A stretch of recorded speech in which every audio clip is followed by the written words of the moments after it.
नमस्कार पार्थ, मैं आपका साथी है। स्वागत करता हूं आपके प्यारे से परिवार आईक्यू पर। आशा करता हूं, विश्वास करता हूं आप अच्छे हैं, अपना ध्यान अच्छे से रख रहे हैं। एक बार सभी दोस्त बताएंगे कि आप कैसे हैं। उम्मीद है अच्छे हैं, अपना ध्यान अच्छे से रख रहे होंगे। और फिर उसके बाद हम लोग अपना प्यारी सी क्लास शुरू करते हैं पॉलिटी। और पॉलिटी में हम लोगों ने पढ़ना शुरू किया था भाग 3 में हम लोगों ने कल किसके बारे में, शोषण के विरुद्ध अधिकार के बारे में पढ़ लिया था, अनुच्छेद 23 और 24 के बारे में पढ़ा। आज जो हम लोग पढ़ेंगे किसके बारे में पढ़ेंगे कि धर्म की स्वतंत्रता का अधिकार, धर्म की स्वतंत्रता का अधिकार पढ़ेंगे। किसके बारे में? भाग 3 के बारे में हम लोग पढ़े थे। और आज जो हम लोग पढ़ेंगे किसके? धर्म, धर्म की स्वतंत्रता का अधिकार,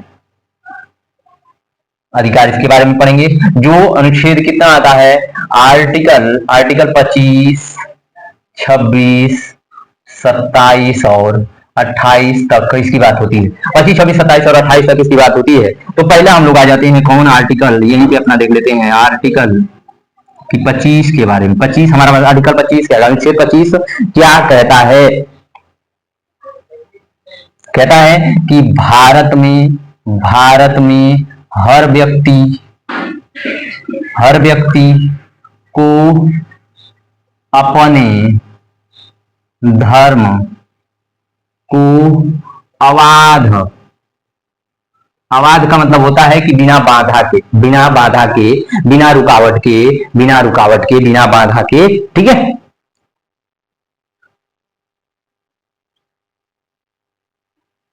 अबाध रूप से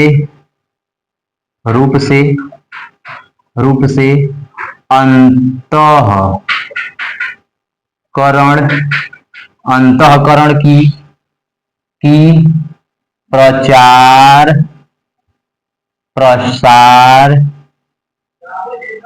प्रचार प्रसार करने की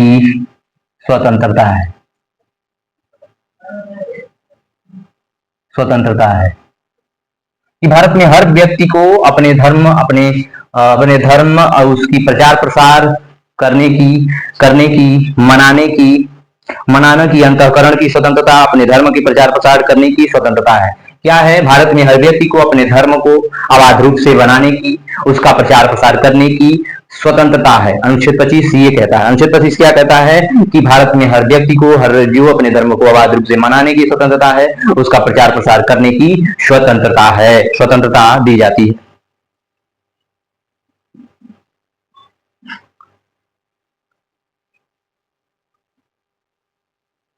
अब अनुच्छेद 26 क्या कहता है? देखोगे आर्टिकल 26, अनुच्छेद 26 क्या कहता है? अनुच्छेद 26 क्या कहता है? ठीक है, धार्मिक कार्यों की प्रबंधन की स्वतंत्रता। क्या कहता है?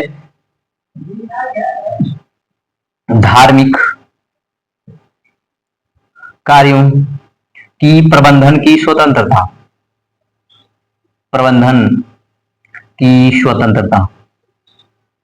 स्वतंत्रता दिख रहा है ना? साफ साफ दिख रहा है ये? एक बार मैं देखना चाहूंगा। बहुत अच्छे दिख रहा है। आप बताओ, हर व्यक्ति को क्या करने की स्वतंत्रता? बहुत प्यास लग रही है। धार्मिक कार्यों की प्रबंधन की स्वतंत्रता है, ठीक है। प्रत्येक कह रहा है कि क्या कह रहा है? धार्मिक कार्यों की प्रबंधन की स्वतंत्रता है। प्रबंधन का क्या है मतलब? कि इसके कार्य के लिए सरकार को या कोई भी ट्रस्ट हो, उसको इसकी मदद करनी चाहिए। प्रत्येक धर्म के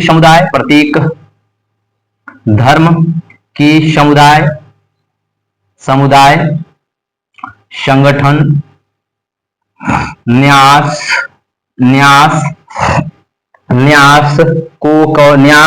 को अधिकार है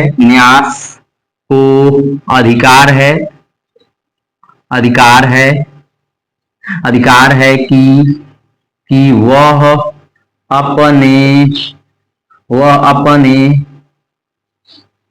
अपने क्या कह रहा है? तो अधिकार है कि वह अपने धार्मिक व मूर्त प्रयोजन के लिए धार्मिक संस्थाओं की स्थापना करे। वह धार्मिक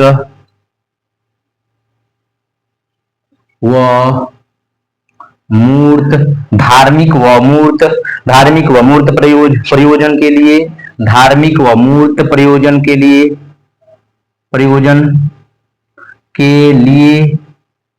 धार्मिक व मूर्त प्रयोजन के लिए धार्मिक संस्थाओं की स्थापना करे, धार्मिक संस्थाओं की स्थापना करे।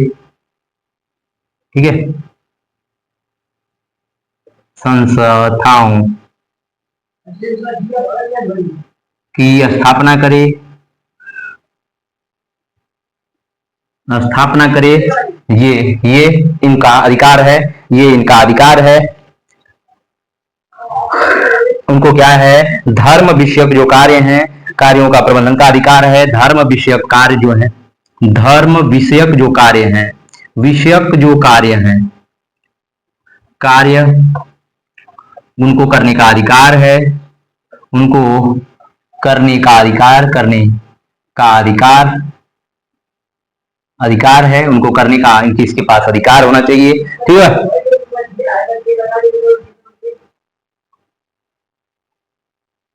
सभी सारे संगठन जंगम हो या स्थावर हो, सारे संगठन हो, जंगम हो या स्थावर हो, संपत्ति को एकत्रित कर सकते हैं।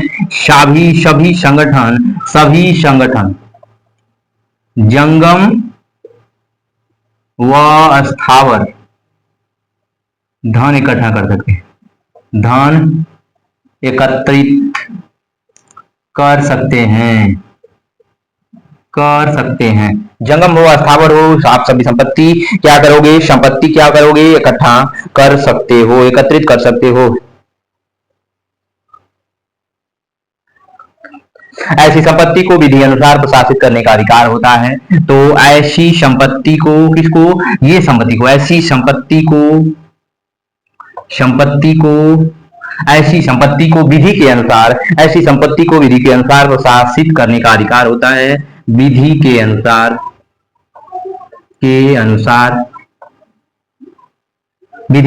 प्रशासित करने का अधिकार, प्रशासित करने का अधिकार क्या है, प्रशासित करने का अधिकार होता है। क्या अनुच्छेद 26 में इतनी बातें कही गई हैं। अनुच्छेद 27 क्या कहता है, आर्टिकल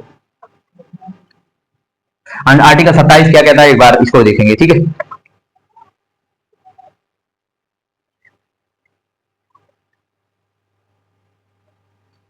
धर्म की अभिवृद्धि के लिए करों का करारोपण, क्या कह रहा है कि धर्म की अभिवृद्धि के लिए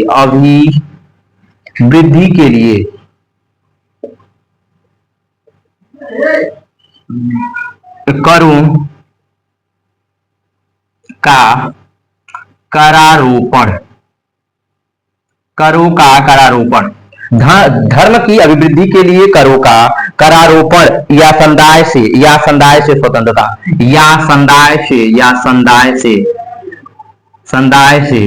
स्वतंत्रता है, संदाय से क्या है, स्वतंत्रता की बात करता है अनुच्छेद 27 में कि धर्म की अभिवृद्धि के लिए करों का करारोपण आप कर सकते हो। करों का क्या कर सकते हो, करारोपण करा सकते हो। ठीक है, बढ़ाने के लिए, अपने धर्म को बढ़ाने के लिए आप कर को बढ़ा सकते हो, आप ले सकते हो। ठीक है, संदाय के लिए आपको स्वतंत्रता है। ठीक है, फिर इसके बाद कोई ऐसा कर नहीं लगाया जाएगा जो किसी धर्म को बढ़ावा दे। इसमें एक चीज कह रहा है कि कोई ऐसा कर नहीं लगाया जाएगा, कोई ऐसा कर नहीं लगाया जाएगा, कोई ऐसा कर नहीं लगाया जाएगा,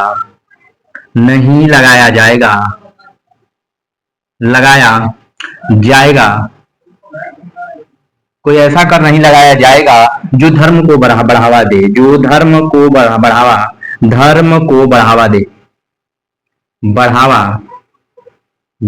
कोई ऐसा कर नहीं लगाया जाएगा जो धर्म को डायरेक्ट बढ़ावा दे रहा हो। अनुच्छेद हमारा आ जाता है आर्टिकल 27, आर्टिकल 28 की बात करते हैं। अनुच्छेद 28 क्या कहता है, एक बार इसको भी हम लोग देखेंगे। ठीक है,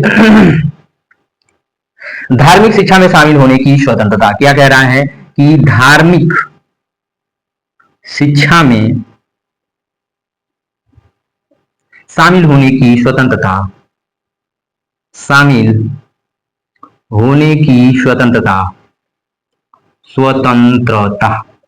धार्मिक शिक्षा में शामिल होने की स्वतंत्रता की बात करता है। ठीक है, ऐसी संपत्ति यह कह रहा है कि ऐसा संस्थान जो जो वित्त द्वारा जो जो संस्था कैसी होती है, राज्य द्वारा, ऐसे संस्थान जो पूर्ण रूप से राज्य द्वारा वित्त पोषित होते हैं, जो राज्य द्वारा वित्त पोषित होते हैं वहां पर धार्मिक शिक्षा नहीं होगी। जो राज्य द्वारा वित्त पोषित होते हैं, वित्त पोषित जैसे आपके सरकारी स्कूल, वहां पे धार्मिक शिक्षा नहीं दी जा सकती, वहां पे धार्मिक शिक्षा नहीं दी जा सकती। वित्त पोषित होते हैं, राज्य द्वारा वित्त पोषित हैं, वहां धार्मिक शिक्षा नहीं होगी, वहां धार्मिक शिक्षा नहीं दी जाएगी। जो स्कूल जो होंगे वो वहां पे आपको कह रहा है ना कि धार्मिक शिक्षा में शामिल होने की स्वतंत्रता है, तो वहां पे धार्मिक शिक्षा नहीं दी जाएगी जहां पे राज्य द्वारा वित्त पोषित हो। जैसे कि सरकारी जो स्कूल होते हैं वो सरकार के द्वारा चलाए जाते हैं, वहां पे हर धर्म के बच्चे पढ़ने आते हैं, वहां पे आप शिक्षा धर्म की नहीं दे सकते, वहां पे धर्म की शिक्षा आप नहीं दे सकते। वो पहला जो ये बात करता है, पहली जो टिप्पणियां है, पहली बात करता है जो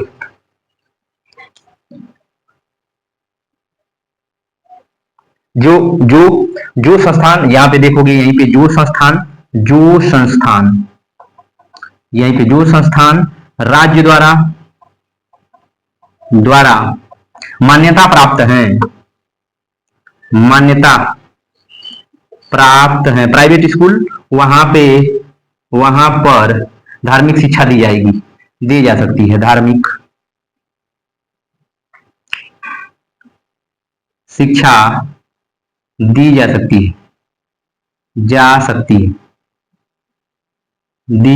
है, वहां पे आप धार्मिक शिक्षा दे सकते हो, वहां पे धार्मिक शिक्षा दी जा सकती है। परंतु कह रहा है कि धर्म के लिए किसी भी छात्र को बाध्य नहीं कर सकते, परंतु धर्म के लिए, धार्मिक शिक्षा के धर्म के लिए किसी छात्र को बाध्य नहीं कर सकते, धर्म के लिए किसी छात्र को बाध्य नहीं कर सकते, किसी छात्र को बाध्य नहीं कर सकते, किसी छात्र को बाध्य नहीं कर सकते, छात्र को बाध्य नहीं कर सकते, कर सकते कहता है ना। देखो आपको कभी ये भी प्रावधान दे दिया है कि अगर आप प्राइवेट स्कूल चला रहे हो तो आपको अधिकार है कि आप धार्मिक शिक्षा दे सकते हो, आप धर्म का प्रचार कर सकते हो, लेकिन किसी भी व्यक्ति को, किसी भी छात्र को ये नहीं कर सकते कि तुम्हें पढ़ो, ये धर्म की शिक्षा पढ़ो, ये करो, नहीं कर सकते। वो स्वतंत्र है बेचारा, वो लड़का क्या है, स्वतंत्र है, वो धार्मिक शिक्षा ले या ना ले उसके ऊपर डिपेंड करता है। ठीक है,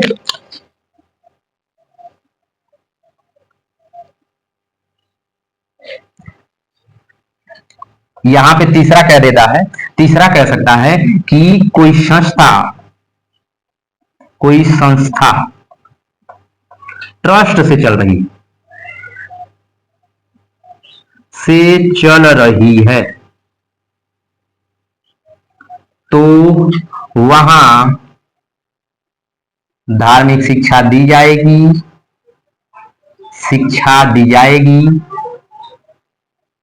जाएगी और छात्रों को बाध्य भी किया जाएगा,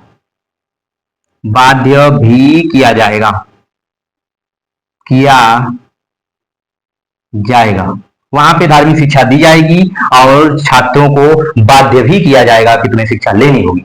ये तीन बातें आप ध्यान रखिएगा। अनुच्छेद 28 कहता है कि धार्मिक शिक्षा के जो धार्मिक शिक्षा में शामिल होने वाले को स्वतंत्रता है, धार्मिक शिक्षा में शामिल होने की आपको स्वतंत्रता है, पर जो